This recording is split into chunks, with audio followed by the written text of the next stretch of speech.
Europe 1, il est 7h16. C'est aujourd'hui que l'Assemblée nationale doit commencer à examiner la nouvelle carte des régions. Les discussions risquent d'être très animées. Peut-on encore réformer la carte de France ? Cette réforme n'est-elle pas en train de se transformer en bourbier pour le gouvernement ? C'est la question qui fâche sur Europe 1. Bonjour Michel Boutan. Bonjour. Vous êtes sénateur, socialiste, je le précise, c'est important, président du Conseil général de Charente. On a voulu vous recevoir ce matin car vous avez fait quelque chose de pas banal pour un élu. Vous vous êtes lancé dans la nuit de dimanche à lundi dans un sit-in. Vous vous êtes installé sur votre chaise devant la préfecture d'Angoulême pour envoyer quel message précisément ? Eh bien, pour dire que, pour ce qui concerne les Charentais dans un premier temps, mais également Poitou-Charentes, depuis 1 mois et demi maintenant, il y a un mouvement de fond qui souhaite, dans le cadre de cette réforme territoriale que nous acceptons, qui souhaite se tourner vers l'Aquitaine pour de multiples raisons.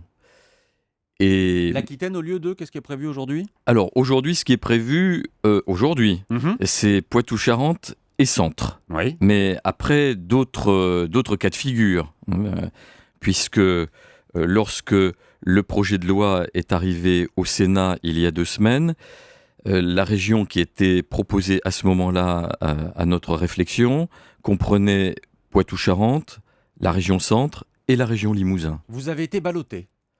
Un peu, parce que si on remonte encore un petit peu plus dans le temps, et cela parfois en quelques heures, nous avons été, on peut le dire, mariés d'abord avec Pays de Loire.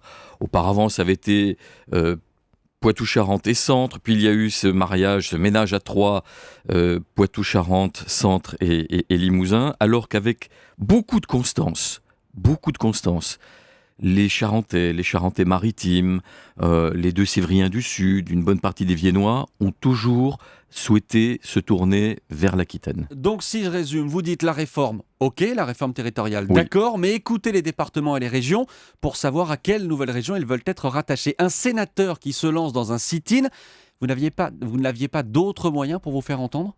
Il y a eu d'autres moyens au Sénat.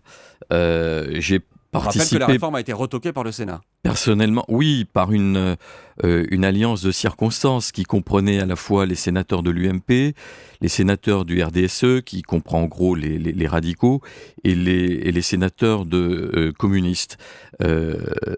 En ne votant pas l'article 1 de cette loi relatif au tableau des régions, il n'était dès lors plus possible d'introduire des amendements. Il y en avait un qui avait été accepté, on peut dire, sur de très très nombreux bancs, y compris à droite, et c'est là où je n'ai pas compris leur position ensuite, cet amendement prévoyait la formation de cette région, Poitou-Charentes, Limousin, Aquitaine. Vous avez le sentiment aujourd'hui d'avoir été méprisé par le gouvernement dans cette affaire ? Mépriser, le mot est peut-être un peu fort, en tous les cas ignorer. Il y a d'une part, me semble-t-il, une action qui se fait dans la lumière. Ça a été la réunion de 3 conseils généraux à Ruffec, au centre de la région Poitou-Charentes, les conseils généraux de la Charente, de la Charente-Maritime et de la Vienne, qui à l'unanimité, moins 1 voix et 2 abstentions, se sont prononcés en faveur de cette région que l'on appelle toujours de nos voeux.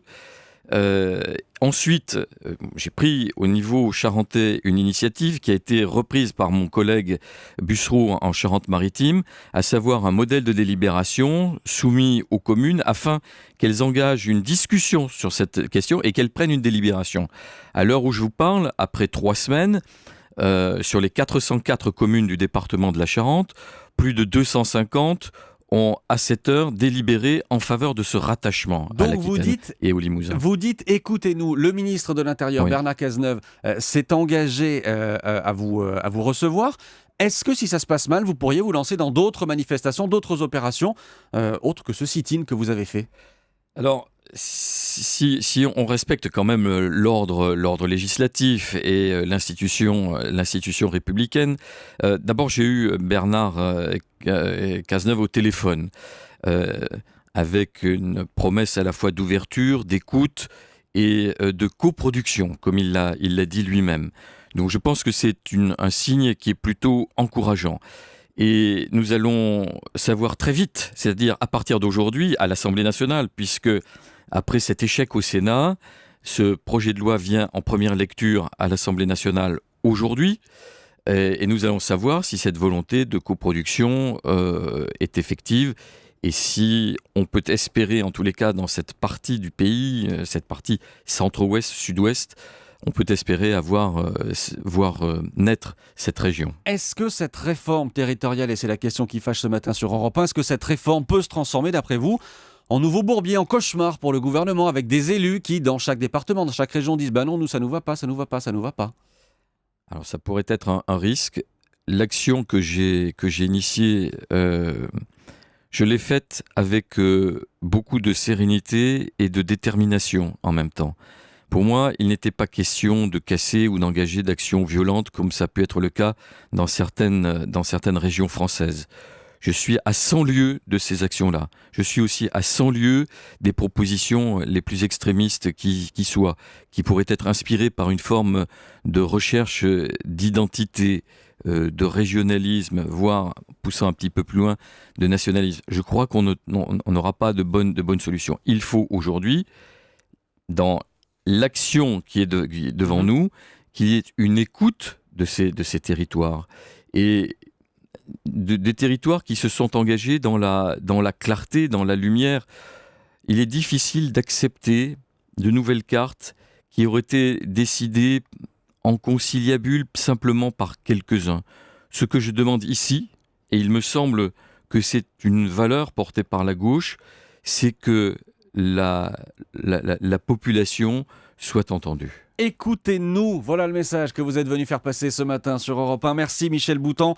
Je rappelle que vous êtes sénateur et président du Conseil général de Charente. Merci d'avoir été en direct avec nous et bonne journée.